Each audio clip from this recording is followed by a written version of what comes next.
அனைவருக்கும் ஆனந்தமான இறைவணக்கம். ஆன்மீக சிவ சொந்தங்களே, ஒரே ஒரு உருளைக்கிழங்கு, ஒரே ஒரு விளக்கு, 7/1/2026 இரவோட உங்கள் எல்லா பிரச்சனைகளையும் அன்னை வராகி அம்மா தீர்த்து வைக்க போகிறா. ஒரு அற்புதமான தேய்பிறை பஞ்சமி தீப வழிபாடு சொல்லித்தர போகிறேன். முழு நம்பிக்கையோடு கேட்டு நம்பிக்கையோடு செய்யுங்க. அம்மாவோட அருளால் நல்லதே நடக்கும். தீபம் எப்படி ஏற்றுறதுன்னு தெரிஞ்சுக்கிறதுக்கு முன்னால் ஒரு தகவல். பிப்ரவரி 15ஆம் தேதி 28 மணி நேரங்கள் மகா சிவராத்திரி வாட்ஸ்அப் குழு மூலமாக ஒவ்வொரு 1 மணி நேரத்திற்கு ஒரு முறையும் ஒரு சிவ பூஜை, ஒரு சிவ மந்திரம் மகா சிவராத்திரியை முன்னிட்டு சொல்லித்தரப்போகிறேன். இந்த 28 சிவ பூஜையில் ஏதாவது ஒரு பூஜை மட்டும் உங்கள் வீட்டில் நீங்கள் செஞ்சிட்டிங்கன்னா உங்கள் கஷ்டங்கள் எல்லாம் காணாமல் போகும்.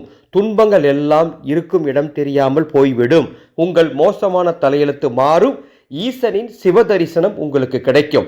இந்த அற்புதமான மகா சிவராத்திரி 2026 வாட்ஸ்அப் குழுவில் உங்களுக்கு சேர விருப்பம்னா டிஸ்பிளேல தெரிகின்ற என்னுடைய வாட்ஸ்அப் நம்பருக்கு மகா சிவராத்திரி ஒரு மெசேஜ் அனுப்புங்க. அந்த குழுவின் பதிவு விவரத்தையும் 28 பூஜைகளின் பெயர்களும் அதனுடைய பலன்களும் தருகின்றேன். விருப்பமுள்ளோர் இணைந்து கொள்ளலாம். 7/1/2026 மார்கழி 23 புதன்கிழமை காலையில் 11:36க்கு பஞ்சமி திதி தொடங்கி 8/1/2026 மார்கழி 24 வியாழக்கிழமை காலையில் 11:23 வரைக்கும் பஞ்சமி திதி இருக்கு. பொதுவாக பஞ்சமி திதியில், அதுவும் தேய்பிறை பஞ்சமி திதியில் நம்ம வீட்டில் அம்மா வாராகி தேவிக்கு பஞ்சமி தீபம் ஏற்றுவது வழக்கம். இந்த ஜனவரி மாதத்தில் முதல் தேய்பிறை பஞ்சமி தீபம் 7ஆம் தேதி மாலை 5:30 மணிக்கு மேல் 6:30 மணிக்குள் ஏற்றுங்கள், அல்லது 7:30 8:30க்குள் ஏற்றுங்கள். நீங்கள் பஞ்சாங்கத்திலையும் உங்கள் தினசரி காலாண்டரையும் பார்த்தீங்கன்னா 8ஆம் தேதி தேய்பிறை பஞ்சமின்னு போட்டிருப்பாங்க. ஆனால் அந்த அன்னைக்கு மதியத்தோட பஞ்சமி முடிஞ்சிருது. அம்மாவுக்கு தீபம் ஏற்றுவதற்கு இரவு தான் சரியான நேரம். அதனால தான் 7ஆம் தேதி மாலை 2 நேரம் உங்களுக்கு கொடுத்துருக்கேன். அந்த நேரத்தில் தேய்பிறை பஞ்சமி தீபம் ஏற்ற வேண்டும். பூஜை அறையில் ஏற்றலாம், அல்லது உங்கள் வீட்டில் ஹாலில் கூட ஏற்றலாம். ஒரு நாற்காலி, அந்த நாற்காலி மேலே ஒரு தட்டு, அதுக்கு மேலே வாசனை பூக்கள், அதுக்கு மேலே ஒரு விளக்கு. அது என்ன விளக்காக இருந்தாலும் பரவாயில்ல. அந்த விளக்கில் நமது ஆனந்த ஒளி அறக்கட்டளையின் தயாரிப்பான ஆனந்த ஒளி மந்திர சக்தி தீப எண்ணெய் இருந்தால் அதை ஊற்றுங்க, அல்லது நெய் ஊற்றிக்கொள்ளுங்கள். ஊற்றி விளக்கு வடக்கு திசை நோக்கி இருக்க வேண்டும். அப்படி அந்த விளக்கில் தீபம் ஏற்றிவிட்டு அந்த தீபத்திற்கு முன்பாகவே ஒரு சிறிய தட்டில் ஒரு உருளைக்கிழங்கு, வெட்டக்கூடாது, சமைக்கக்கூடாது, ஒரு முழு உருளைக்கிழங்கு நல்லா சுத்தம் பண்ணி அதை எடுத்து அம்மாவுக்கு நெய்வேத்தியம் வச்சுட்டு அந்த தீபத்தின் சுடரொளியை உற்று பாருங்கள். அம்மாவோட தரிசனம் கிடைக்கும். அம்மா வாராகி தேவி அற்புதமாக காட்சி கொடுப்பா.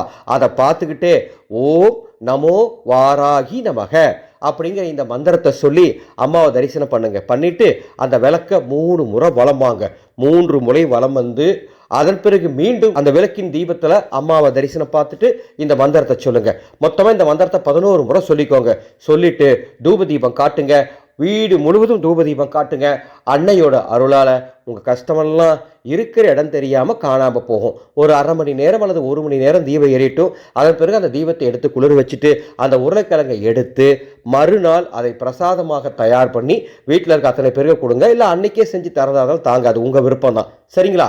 ஒரு உருளைக்கிழங்கு, ஒரு விளக்கு, தேய்பிறை பஞ்சமி உங்கள் கஷ்டத்தெல்லாம் தீர்க்க போகுது. இந்த ஆடியோவை உங்களுக்கு தெரிஞ்ச அத்தனை பேருக்கும் பகிர்ந்துக்கணும்னு அன்போட கேட்டுக்கிறேன். ஜனவரி 18ஆம் தேதி அமாவாசை நாளில் நமது அறக்கட்டளையின் சார்பாக 2 ஆன்மீக நிகழ்வுகள் நடக்குது. தத்தாத்ரேயர் மகா ஹோமம். டிஸ்பிளேல சில ராசிகளோட பேர் கொடுத்துருக்கேன். அந்த ராசியில் பிறந்த அந்த ஆண்களுக்கு 2026ஆம் ஆண்டு கொஞ்சம் சுமாராக தான் இருக்குது. எனவே அவங்களுக்காக தத்தாத்திரேயர் மகா ஹோமம் செஞ்சு ருத்ராட்ச மாலை மகா பிரசாதமாக தரப்போகிறேன். அதே போல் தை அமாவாசை அன்னைக்கு இறந்த ஆத்மாக்களுக்கு சாந்தி செய்யும் அதர்வண வேத தர்ப்பண சாந்தி பூஜைக்கும் பதிவு தொடங்கியிருக்கேன். இந்த 2 பற்றி விளக்கம் உங்களுக்கு வேணும்னா டிஸ்பிளேல தெரிகின்ற என்னுடைய வாட்ஸ்அப் நம்பருக்கு தகவல் கொடுங்க. அதனுடைய பதிவு விவரங்கள் தருகின்றேன். மீண்டும் அடுத்த ஒரு பதிவில் சந்திக்கின்றேன். ஆனந்தம் மலரட்டும், ஆனந்த ஒளி பரவட்டும்.